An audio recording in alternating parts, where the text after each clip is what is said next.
I can't afford to be sick. I don't deserve to be sick. And what you telling me is I don't deserve to eat, bro. Mass evictions continue to get worse across the nation, but in some areas, in some states, the eviction rate is much worse than others. Now today, we're going to look at the top 6 states of eviction filing and the top 5 metro areas of skyrocketing evictions. Now I'm also going to play several videos of the eviction process playing out because I want you all to remember that these are human beings being kicked out of their homes and placed out onto the street. And in some states, 1 out of every 5 renters are currently behind on their rent. America has a very clear, dire cost of living crisis. Now, we're going to end this video looking at potential rent relief programs. So if you or someone you know is struggling to make their rent, maybe this information will help. And having said that, welcome back to Real Estate Mindset. You guys already know this video is going to be absolutely bonkers. The study reveals where Americans are falling behind on housing payments. 2 paragraphs here. Housing affordability is reaching crisis levels in many parts of the United States. Comment below. Let me know whether or not you agree. I know for sure there is a crisis of living epidemic going on across the nation. But is that happening to you? Comment yes or no below. And a growing number of Americans are finding it hard to keep up with their housing costs. Whether it's soaring rents or overdue mortgages, the struggle to stay current on payments is affecting millions of households nationwide.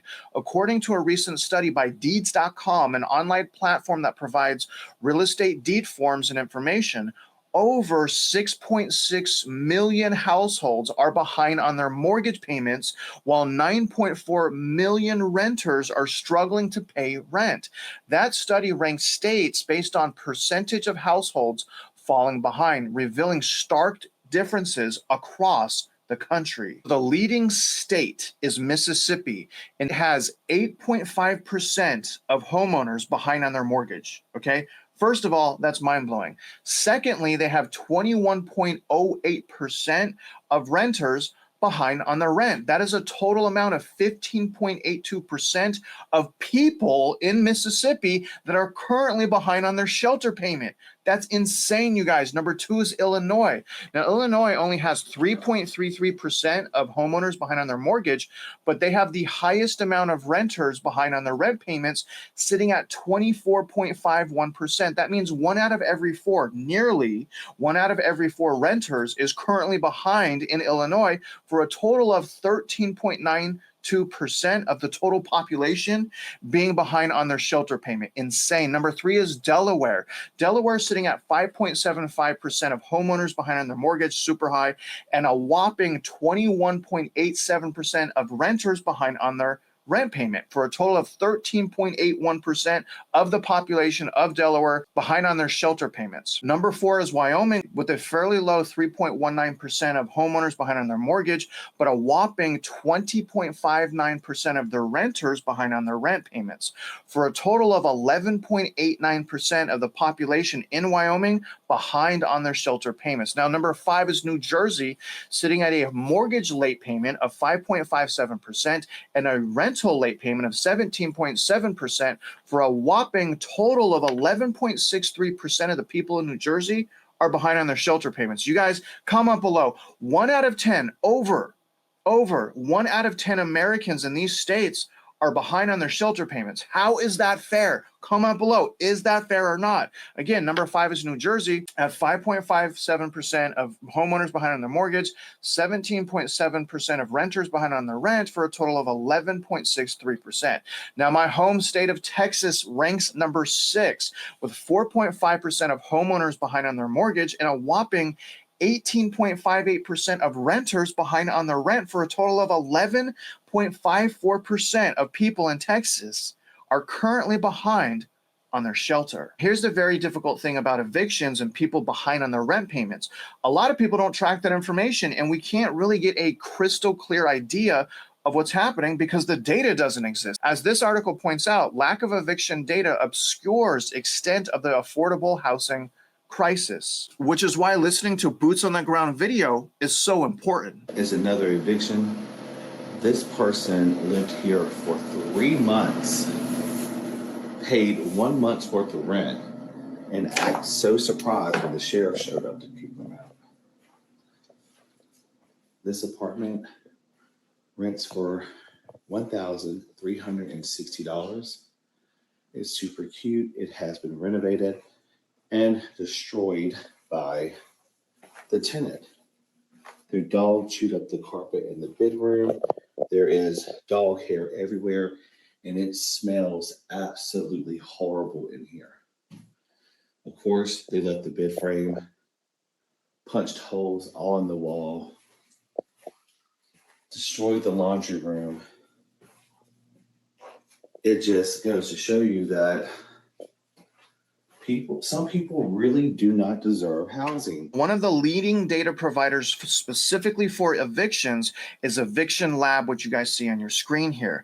Now, what I want to point out first of all is that dotted gray line, you guys can kind of see that right there. That's the baseline statistics, and that baseline is from 2023 and 2024. So it's essentially year over year. It's not pre-pandemic. And what I want to show you, and this goes up to July of 2025, is right now, not the late payments, but just the eviction filings are up 1% from the baseline. Now, that's the highest it's been since December of 2024. And that may not sound like a lot, but when you look at the trajectory from June right here to July, that is the biggest increase in eviction filings in at least the last year, because it's going from under the baseline of 8% to over the baseline of 1%. And again, that is the biggest surge of eviction filings in the last year at least. The Eviction Lab is a team of researchers, students, and website architects who believe that a stable, affordable home is central to human flourishing and economic mobility. Accordingly, understanding the sudden traumatic loss of home through eviction is foundational to understanding poverty in America.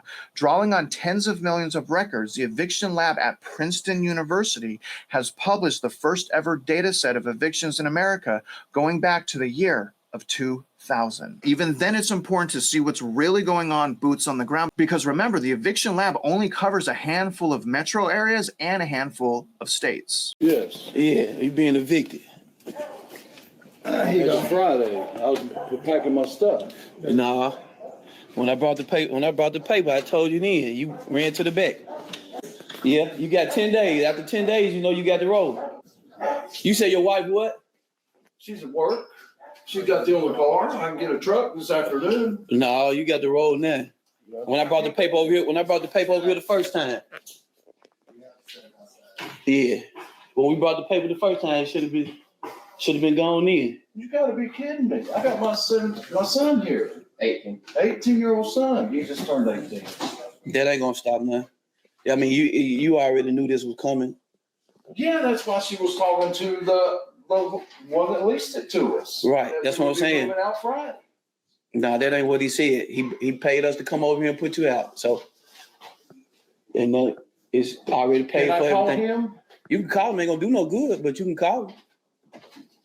Love. The best thing you can do is call the truck. When I'm watching that, the first thing I'm thinking is you got to take the paperwork for eviction filing serious, or the law enforcement is going to show up and blindside you and kick you out of your house when none of your house is packed. They're going to throw your stuff on the street.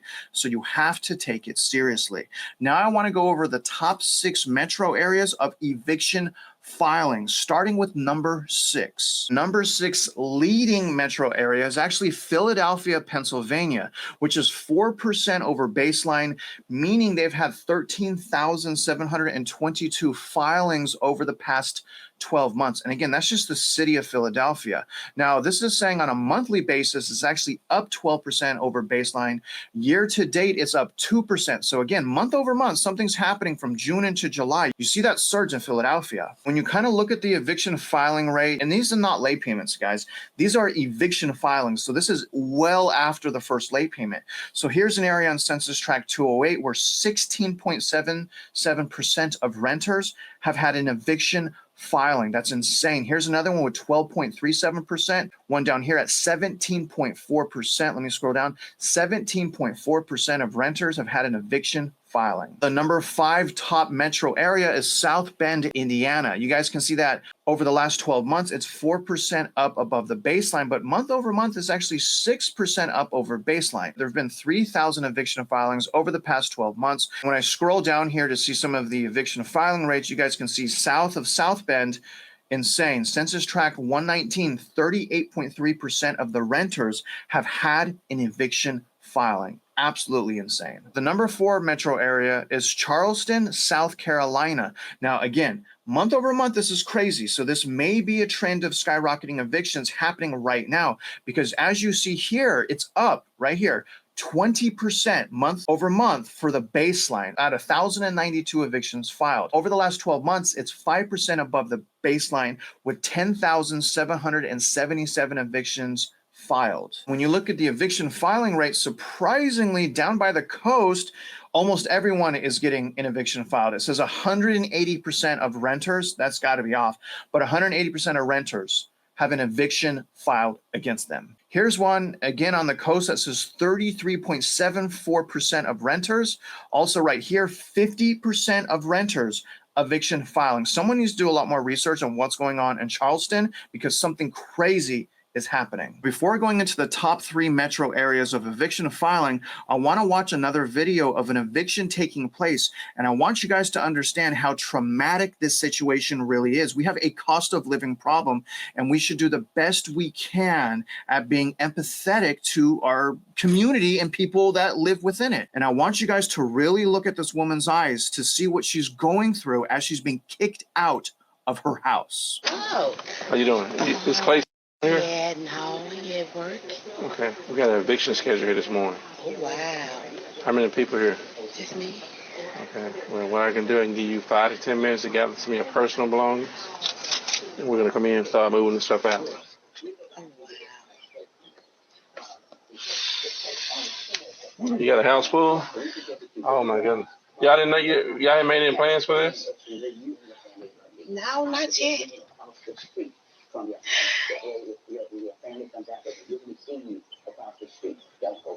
Okay, so what I have to do first, I'm going to come in and start taking pictures. I take pictures of everything before we move anything. And then once we're done, I take pictures of it empty. So can you call? Is he at work? Yeah, on the road. Oh, he on the road, truck driver? Mm-hmm. Oh, my goodness. You might need to call and tell him we got an eviction going on. And you don't want to recall that because then it's debilitating to be in control, and then you should have that plan of exactly where you're going to exit the house. She was terrified and she was bamboozled. Did you see her house? Not only were all of her stuff and belongings still in her house was spick and span. She didn't prepare at all to move out. You guys, imagine that. Someone knocks on your house and you have 10 minutes to leave your property. Absolutely terrible. Let's go into the top 3 metros. Number 3 top metro area is Nashville, Tennessee, which is 6% above baseline in the past 12 months with 14,860 eviction filings. But again, look at the month over month right here. Month over month filings in the past month, 1,360 filings. That's 15% above the baseline. Look at some of these filing rates. When you go to the southeast of Nashville, Census Tract 191.17, 54.82% of renters have had an eviction filed against them. And when you go to the east a little bit right here, 45%, right here, 39%. When you go slightly north in Nashville, look at this, guys, 28.88% of renters have had an eviction filed against them. Absolutely shocking. Number 2 metro area is Dallas, Texas at 7% above the baseline with 39,667 people or families having an eviction filed against them. Absolutely shocking. But look at the baseline of the month over month. 4,205 evictions filed in the last month. That is 27% above the baseline. Something really bad is happening in Dallas. Look at some of these filing rates. First of all, this is littered. It's literally all around Dallas, probably because of the overwhelming property taxes being passed on to the landlord who passes that on to the tenant. But look at some of these filing rates, you guys. Right here, Census Tract 165.21, 28.5% of renters eviction filing. Let's go closer to downtown. Census Tract 43, 24.96% of renters eviction filed against them. The #1 metro area of eviction filing is actually Austin, Texas, with an eviction filing rate above baseline of 27%. That is horrific, with 14,173 evictions filed in the last 12 months. And you guys should know Austin's not that big a place. Now, month over month, again, something's happening. Month over month, 33% above baseline with 1,300 filings in the last month. When we look at the filing rate, predominantly the eviction filing rate is surging east of Austin. So first track right here is 27% of renters eviction filing. Go to the east a little bit more, 37.15% of renters have had an eviction filing. Let's go south, 20.29% of renters eviction filed in Austin. Before I show you guys some federal rent help programs, let's first listen to a young adult talk about why she's not paying rent. And then I want you guys to comment below and let me know whether or not you agree with her method. So the reason why I'm getting evicted is partly because it's retaliation against me reporting them, but it's mostly because I'm lawfully withholding rent from them. In Florida, you were allowed to lawfully withhold rent for a few different reasons. You have to, I can't think of them off the top of my head, but if there's maintenance issues or the apartment isn't up to code, like you can withhold rent. I'm withholding rent from them, but I don't want them to get another dime from me. And you might be like, oh my God, she's breaking the law. She's living in an apartment she doesn't want to pay for. I'm breaking the law. They've been breaking the law for the last year and a half. This is why nothing gets done in this country, because I'm about to go on a tangent, but people are breaking the law constantly. These corporations are breaking the law constantly.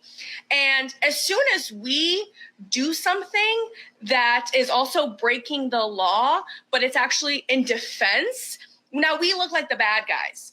And this is why nothing ever gets done. This is why nothing ever gets done. And I'm so tired of people taking advantage of us and not having anything done to them. They live in these beautiful homes. They go to sleep at night. They get to rest their beautiful little heads on their clean pillow while I'm literally laying in bed while a roach crawls across my bed frame. I'm going to tell you right now, just because someone has a nice house doesn't mean they have a good life. It doesn't mean they're happy. Home is where the heart is. Now, let me know what you guys think below. So she said that their current landlord, which is a corporation, is breaking the law, but she didn't give any proof on how they're breaking the law. To me, it sounds like she just doesn't want to pay rent anymore. So withholding rent, not the best thing, because you know you're going to get a knock on the door with armed guards that are going to escort you out of your house. So if you need help, and again, I'm not a financial advisor, but this is what I found. This is localhousingsolutions.org. And then I went to rental assistant programs, and this is pretty much the 3 top programs, which is your housing choice vouchers. It's Section 8 housing choice vouchers, plus project-based rental assistant programs, and then public housing operating fund and capital fund. But there's also a few other things here, like place-based investments, choice neighborhood, home investment partnership program, community development block grants, national housing trust fund, capital management fund, and a few other programs as well. So if you guys want to see what options you have, if you don't have rent and you can't move in with the family, then come to here and maybe they will have a solution for you. Budget wisely and live like you're broke, and work 18 hours a day if you're under 40 years old. Say, for example, if you're a young adult, you should be working like crazy. That's what I did, because you guys need to get ahead. We are going through a cost of living crisis right now, and if you get swept away and you lose your credit and you lose your purchasing power, you're going to go through another 5 to 10 years of turmoil.